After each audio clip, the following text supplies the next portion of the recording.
Assalamualaikum warahmatullahi wabarakatuh. Selamat pagi kepada Bapak dan teman-teman sekalian. Pada kesempatan kali ini, saya dan teman-teman dari kelompok 41 akan menyampaikan presentasi mengenai helping the organization but hurting yourself. How employees unethical pro-organizational behavior predicts work-to-life conflict. Kami beranggotakan saya sendiri Nugraha dengan NPM 217006039 kelas B, Yopi Pradaya Sandiana 217006081 kelas C, dan Muhammad Irfan Pawangun 217006506 kelas D. Next.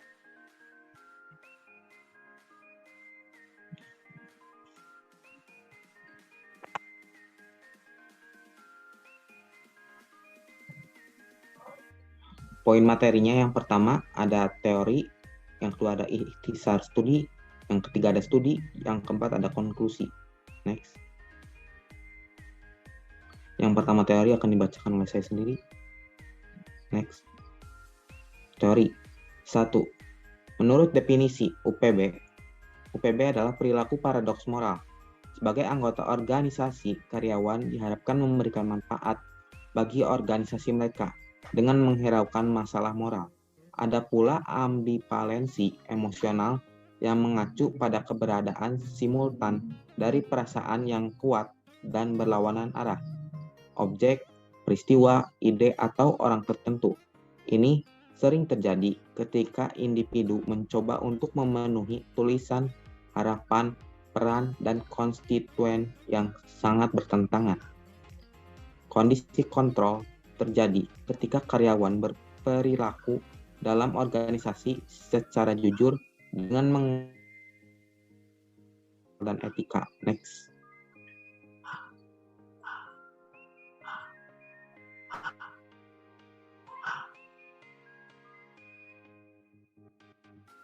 Yang kedua, ikhtisar studi. Next. Studi 1 terdiri dari studi lapangan 2 minggu tentang penata rambut, menguji apakah terlibat dalam UPB secara langsung mempengaruhi konflik pekerjaan ke kehidupan atau work to life, dan apakah kecemasan juga berhubungan. Kemudian studi 2 yang menggunakan eksperimen kepada akuntan profesional bertujuan mengetahui hubungan UPB kepada kecemasan emosional. Studi ketiga menguji model konseptual penuh dalam studi lapangan berpasangan karyawan. Next. Ya, mungkin segitu saja dari saya. Untuk materi selanjutnya mengenai studi akan dibahas oleh Yopi. Kepada Yopi saya persilahkan. Baik, terima kasih kepada Gary selaku moderator yang telah memberikan kesempatan. Jadi studi pertama ini boleh dilihat terlebih dahulu. Jadi studi pertama ini dituju kepada penata rambut. Jadi next. Pesertanya ini berjumlah 90 dengan latar belakang pendidikan yang berbeda-beda, serta dengan prosedur pada jam 10, 15, dan 20. Para peserta melaporkan keadaan mereka, kemudian keesokan harinya jam 10 mereka melaporkan konflik yang mereka alami setelah bekerja kemarin. Next. Kemudian hasil studinya mendapati bahwa UPB ini mempengaruhi kecemasan atau anxiety yang juga berpengaruh kepada konflik pekerjaan ke kehidupan atau work to life. Sehingga bisa disimpulkan bahwa UPB ini mempengaruhi konflik kehidupan peserta melalui kecemasan. Next. Studi 2 ini target studinya adalah karyawan akuntan. Next. Pesertanya berjumlah 300 dengan latar belakang pendidikan yang berbeda-beda dengan desain eksperimental yaitu UPB, OSB, dan kondisi kontrol. Pada UPB, akuntan menghitung transaksi abu-abu dengan tujuan menguntungkan perusahaan. Kemudian pada OSB, akuntan menghitung transaksi abu-abu dengan tujuan kinerja pribadi akuntan terpenuhi sehingga menguntungkan pribadi saja. Kemudian pada kondisi kontrol, akuntan menyelesaikan pekerjaannya dengan jujur. Next. Hasil studinya mendapati bahwa pada kondisi UPB banyak sekali karyawan yang mengalami kecemasan atau anxiety akibat dari adanya ambivalensi emosional. Kemudian pada USB ada juga karyawan yang mengalami kecemasan atau anxiety tapi tidak sebanyak UPB. Dan yang terakhir pada kondisi kontrol, angka karyawan yang cemas atau anxiety ada pada posisi ini tergolong rendah, lebih rendah dari UPB dan USB. Sehingga bisa disimpulkan bahwa pada kondisi UPB, karyawan yang mengalami kecemasan sangat banyak.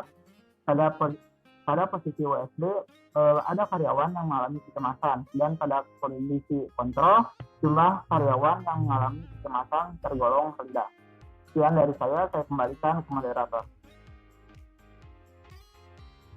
Terima kasih kepada Yopi yang telah mempresentasikan materinya dengan baik. Untuk yang selanjutnya, studi ketiga akan dibahas oleh Muhammad Irfan Pawangun. Kepada Irfan, saya persilakan. Terima kasih kepada moderator yang telah mempersilakan saya untuk berpresentasi. Di sini saya akan mempresentasikan studi 3, yaitu studi terhadap karyawan yang memiliki pasangan kohabitasi.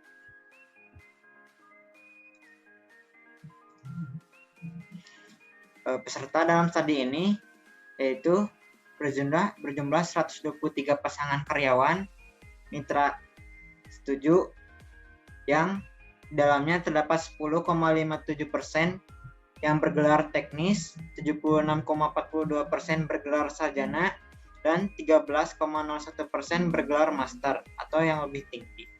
Prosedurnya yaitu karyawan melaporkan UPB, ambivalensi emosional, dan kecemasan mereka. Lalu yang kedua ada pasangan karyawannya melaporkan konflik pekerjaan ke kehidupan atau work to life yang dialami oleh karyawan. Lalu hasil dari studi ini yaitu UPB mempengaruhi secara tidak langsung terhadap konflik pekerjaan ke kehidupan atau work to life melalui tahapan ambivalensi emosional, yaitu rasa bersalah dan kebanggaan, dan kecemasan.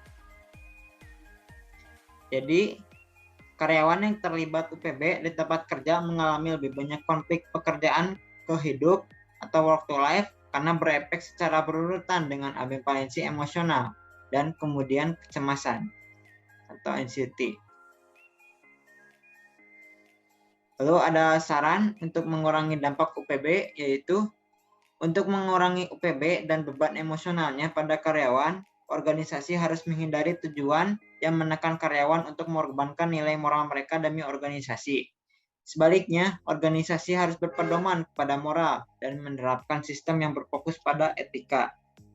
Juga sangat penting untuk mengatur kecemasan atau anxiety yang disebabkan oleh perilaku di tempat kerja untuk mengurangi efek negatif pada kehidupan dan kerja dari karyawan. Jadi kesimpulannya, pada studi 3 ini berbeda dengan 2 studi sebelumnya, di mana studi ini dilakukan secara penuh dan terdapat 4 unsur yang terjadi, yaitu ada UPB atau Unethical Pro-Organization Behavior, lalu yang kedua ada ambivalensi emosional, yang ketiga ada kecemasan, dan yang terakhir ada work to life atau pekerjaan ke hidup. Sekian dari saya kembalikan kepada moderator. Oke, terima kasih kepada Irfan yang telah mempresentasikan materinya dengan baik. Oke, yang selanjutnya itu mengenai konklusi, kesimpulan. Next.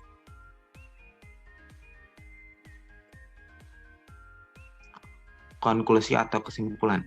Jurnal ini menguji tentang bagaimana karyawan dengan melakukan UPB di tempat kerja secara tidak langsung mempengaruhi kehidupan pribadi mereka, sehingga mengungkapkan bahwa UPB memicu ambivalensi emosional dengan secara bersamaan menimbulkan rasa bersalah atau emosi moral negatif dan kebanggaan atau emosi moral positif.